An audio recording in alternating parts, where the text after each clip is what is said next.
In the tech house world, you're either going one unt bass, but there's another bass that's coming in, that's just coming around the back, overtaking these tracks on the Beatport's Top 100. And today you're gonna learn to make it, and you're gonna learn to program it and learn all the quirks about it. All right, so let's keep this very simple. We have Serum 2 open, and the good thing about Serum 2 is it's a wavetable synthesizer, so it gives us access to very advanced ingredients that in other synths we would have to essentially like craft from scratch. Okay, so that's why I love Serum 2, because of these wavetables. They're clutch.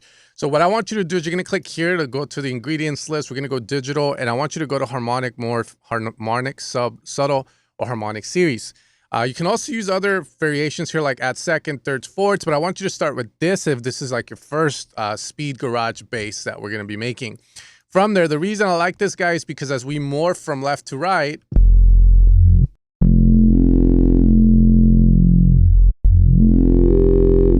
we get access to these tones that we're going to be able to use. So from here, what I'm going to do is I'm actually going to go double clock for now, and we might modify as we move.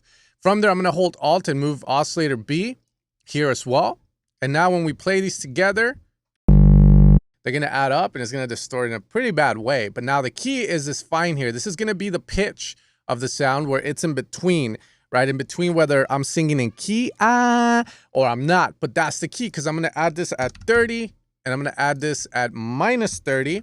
And what this is going to do is it's going to make the sound move, because if the frequency of two sounds are almost similar, but they're a little off, they're not moving at the same speed. So when they're playing together, when we hear with our human ears, what we're going to hear is the movement, the beating of the sound.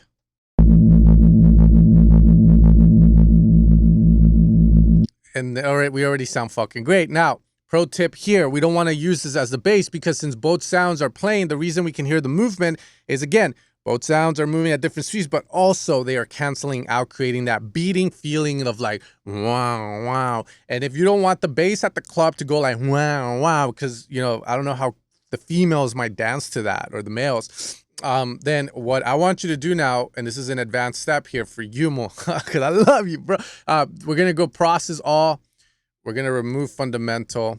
We're going to go to the other one and do the exact same thing. What this is doing, it's removing that sub frequency here. You just saw that. Let's see if we can do Command C. Boom. It's removing that. And if you look here, you can see there is no low end to that sound. But now this is the clutch part. I can use the sub, a sign, and you're gonna see this sign. It's gonna be like that homie that just winks for you good, or sister that winks, and it's like, and now look at that, it doesn't move at all, and that is the low end we want for this. But now I'm gonna play this. However, we can also re-trigger it if you want to make it sound more like a sample, so that way the phase, this guy starts at the same position every single time, which it's really useful for some nerdy stuff. But what I'll say is this, you can definitely move it around, and if you like the way it sounds, you will always get that sound when you hit it. From here, if you want to add a filter, you can. We're going to use this filter, which is going to remove all the highs. We can make it sound deeper. We can change the 24 to 18 or 12. But the key here is this resonance can come up. And what this resonance is doing is accentuating that frequency where the cutoff occurs. But another pro tip for you, my friend, if you click this guy here, this is a key track. So as I move around, you can see that moves, and that's what gives us some very nice flair, because now I can go deep, I can go high. But if I leave this off and I do this,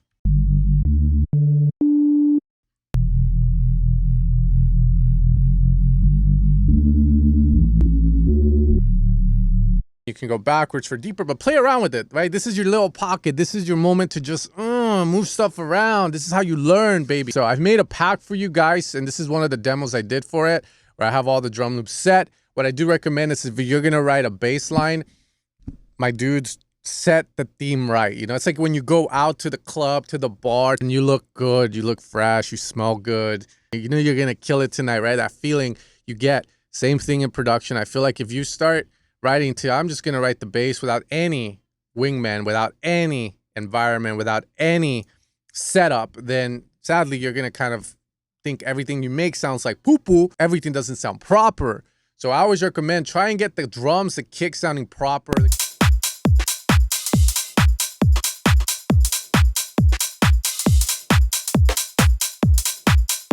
You know, and then there you go. Have that. Anything you write to this is gonna sound good. Promise. Okay. First off, we're gonna pick our key. The lower the key, grittier the bass. The higher the key, the funner the bass, the happier it is. So I'm gonna be going with an E minor for this one. Okay.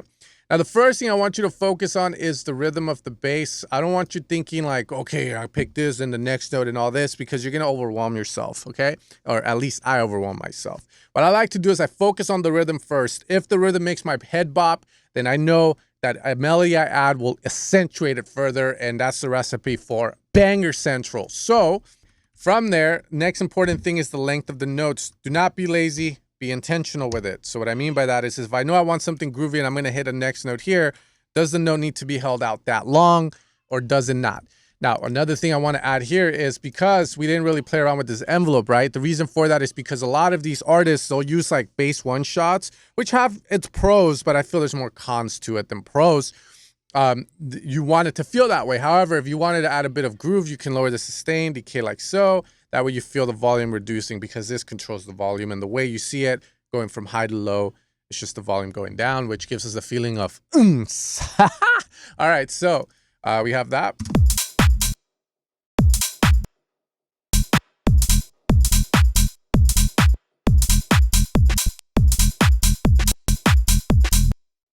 Okay, so as we do the beat, just play around with the rhythm, make the head bop.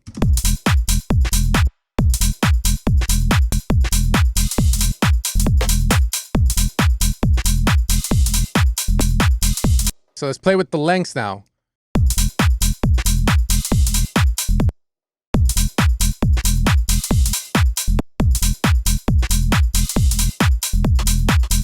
See here, this doesn't, you don't really feel it. It sounds more like a blob. That's not what we want.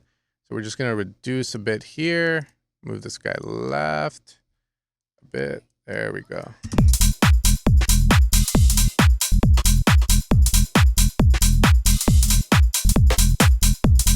Ow! Ah, that's fun. Now, when making bass, right, you can either, as simple as this, work your way up, work your way down the scale. Here we can't really work our way down too much because then we enter like unforbidden bass territory where we might cause like a black hole to appear, but we can work our way up, right? And that's the simple things. But I will say this, when it comes to bass theory, the way I like to think about it is like this. If the notes all revolve around that home note, which is the E, the bass is going to be more background. It's going to be not asking for so much attention. It's going to be a bass where it's like, you guys are the stars. I'm just here to provide the vibra, the vibe, okay? However, you know, if it starts to move around a lot, it's asking for attention, and it's going to be a bass that is the main idea of the song, okay? So first bass we'll do this. We're going to work our way up the scale. Just keep it simple. I'm going to E friggin scale, okay, which is just going to change from a minor this note here. Instead of hitting that, we hit this, which gives us access to a more badass note, which I recommend you guys try out. So here we go. We're just going to work our way up.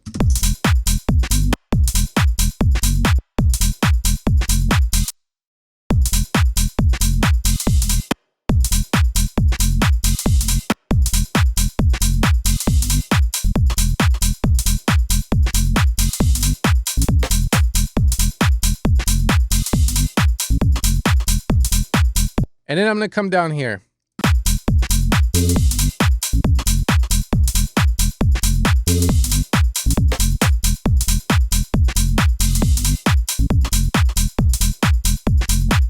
To a 116, you're going to see these new lines appear in between.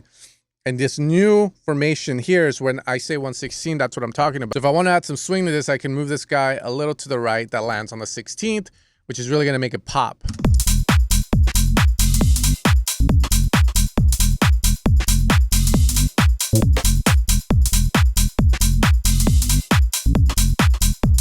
Okay, so now this ending feels like we can make it longer, so we're going to try that.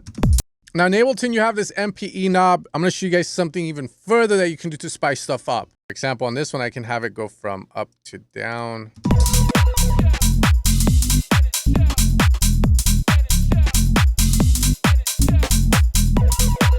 Now let's take it up a notch and do one that's a little bit more complex.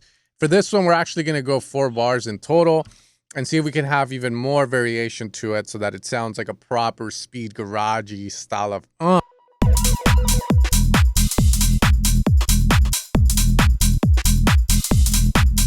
Yeah, let's move it around.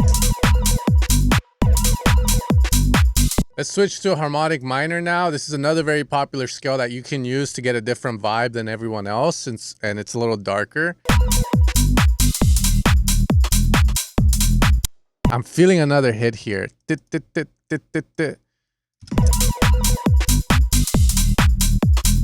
Here we go up, hold it out.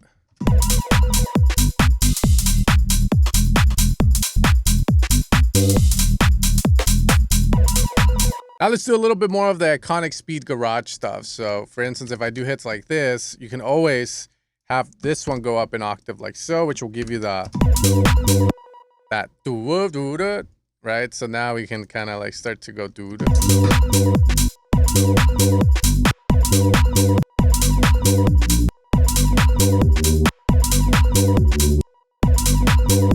And now we can go up, and then we're going to move to another note. Okay, so hopefully this kind of helps a bit, just seeing like where we're doing is where the notes are changing. It's already sounding pretty proper.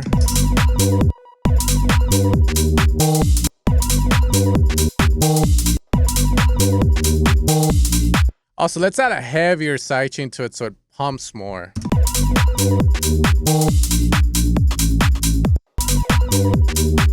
And let's now worry about the space in between.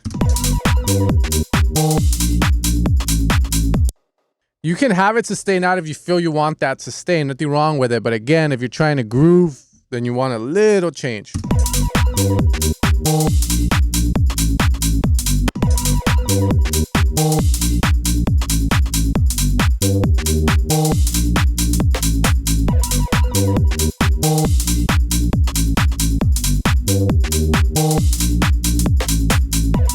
At the end, let's add the variation of going up instead of down, so that way we get a bit more movement.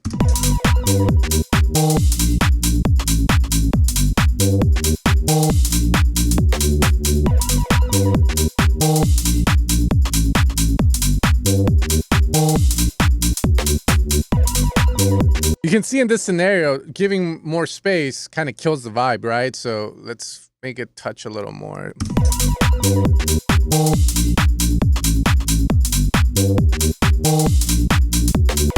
And then at the end, you can get even fancier, go down, or let's try that.